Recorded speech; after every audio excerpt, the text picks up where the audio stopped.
यहाँ पे ये जो कोविड-19 की अभी रिसेंट सिचुएशन है वो बहुत ही ज़्यादा ख़राब है।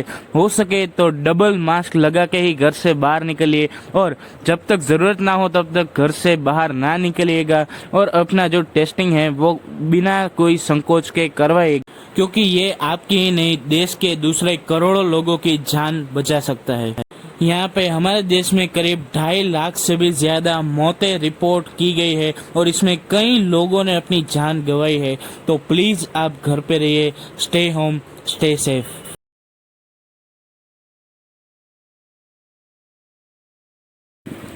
यहाँ पे पहली अपडेट निकल के ये आती है कि चाइना का एक रॉकेट, जो चाइना का सबसे बड़ा रॉकेट है लॉन्ग मार्च 5B, वो आउट ऑफ कंट्रोल हो चुका है। यानी कि चाइना के कंट्रोल में ये रॉकेट नहीं है और वो तेजी से हमारे अर्थ की ओर बढ़ रहा है। और अभी तक चाइना के जो साइंटिस्ट है उनको ये नहीं पता कि ये जो रॉकेट है वो कहाँ पे जाके टकराएगा। ये जो रॉकेट है उसका जो वजन है वो 20,000 किलो है और उसकी जो लेंथ है वो 30 मीटर्स तक की है, यानी कि 100 फीट की।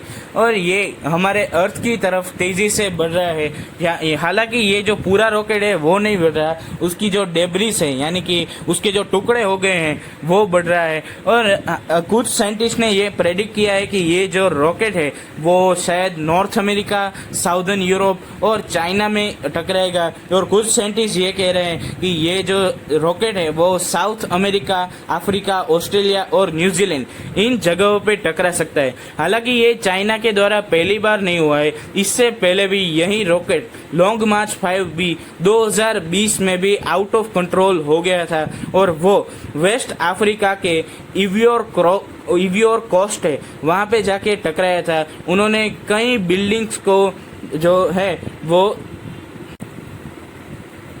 उन्होंने कई बिल्डिंग्स को यहाँ पे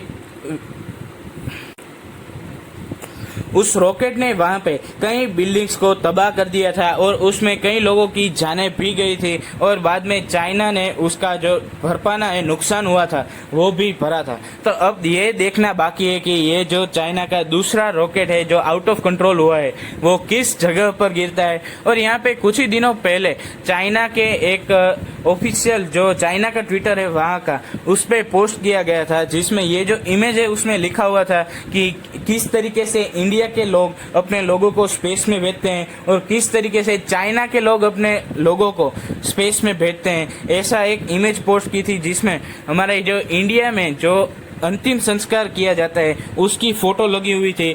तो यहाँ पे चाइना ने हमारा ये मजाक उड़ाया था कि हम लोगों को मारकर अपने स्पेस में भेजते हैं और ऐसा भद्दा मजाक चाइना की तरफ से किया गया था। और यहाँ पे उनके खुद के ही रॉकेट आउट ऑफ कंट्रोल हुए जा रहे हैं। तो ये बहुत ही ज़्यादा कॉमेडी की बात हो गई कि जो देश हमारा मजाक उड़ा रहा था उनका खुद का ही रॉकेट अपने काबू में नहीं है।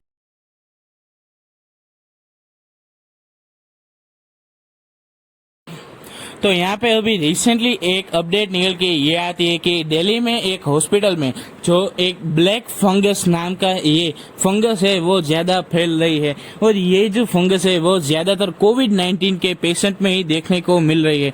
ऐसा नहीं है कि ये जो फंगस है वो अभी अभी डिटेक्ट हुए है, इससे पहले भी 2020 के दिसंबर महीने में इसके 10 केसेस है वो सामने आए थे और वो 10 के 10 कोविड-19 पॉजिटिव थे।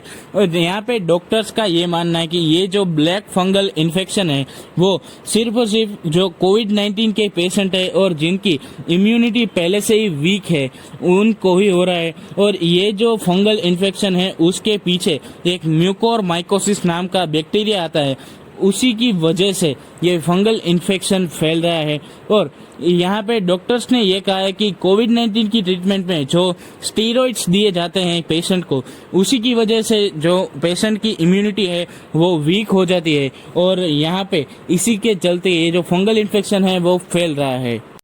यहाँ पे ना ये YouTube पे मैं ये जो सारी इमेजेस है इस वायरस के चलते होने वाले साइड इफ़ेक्ट्स की वो मैं यहाँ YouTube में पोस्ट नहीं कर सकता। तो प्लीज़ आप ये जो म्यूकोरमाइकोसिस है उसका गूगल में सर्च कीजिए और सिर्फ इमेज सेक्शन में जाइएगा, आपको पता लग जाएगा कि ये जो फंगल इन्फेक्शन है वो कितना ज़्यादा डेडली है।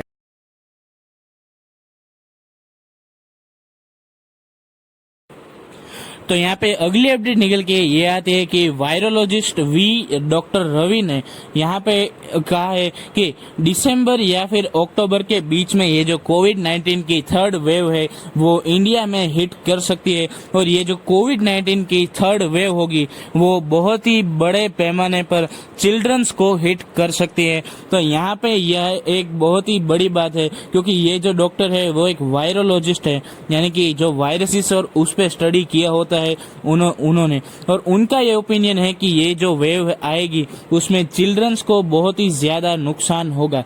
तो अब देखना ये है कि तो यहाँ पे सेकंड वेव अभी तक खत्म हो नहीं रही और यहाँ पे थर्ड वेव का प्रेडिक्शन किया जा रहा है। तो अब देखते हैं कि हमारी गवर्नमेंट किस तरीके से इस थर्ड वेव के लिए प्रिपरेशन करती है।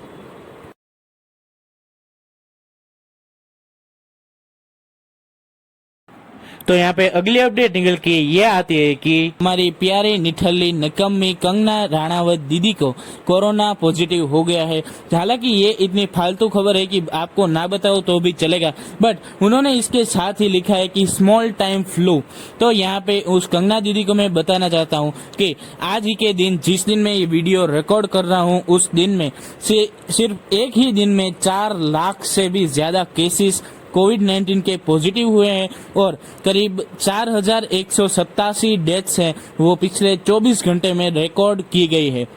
यहाँ पे मैं बोल रहा हूँ सिर्फ रिकॉर्ड की गई है, जो अनऑफिशियली जो रिकॉर्ड नहीं हुई है वो तो अलग ही है। और दीदी आप इसे कह रहे हो कि ये स्मॉल टाइम फ्लू है, तो अब इसके आपकी महानता कहे या फिर मूर्खता, ये तो हम बता नहीं सकते। अगर आपको पता है तो कमेंट सेक्शन में जरूर लिखिएगा। और हाँ, जैसे ही कंगना दीदी पॉजिटिव आई वैसे ही ट्विटर ने अपने ट्विटर हैंडल को सैनिटाइज करते हुए कंगना दीदी का भी ट्विटर हैंडल है वो सैनिटाइज कर दिया है, यानी कि कंगना रनावत को ट्विटर से बैन कर दिया है अपनी हेट स्पीचेस के लिए।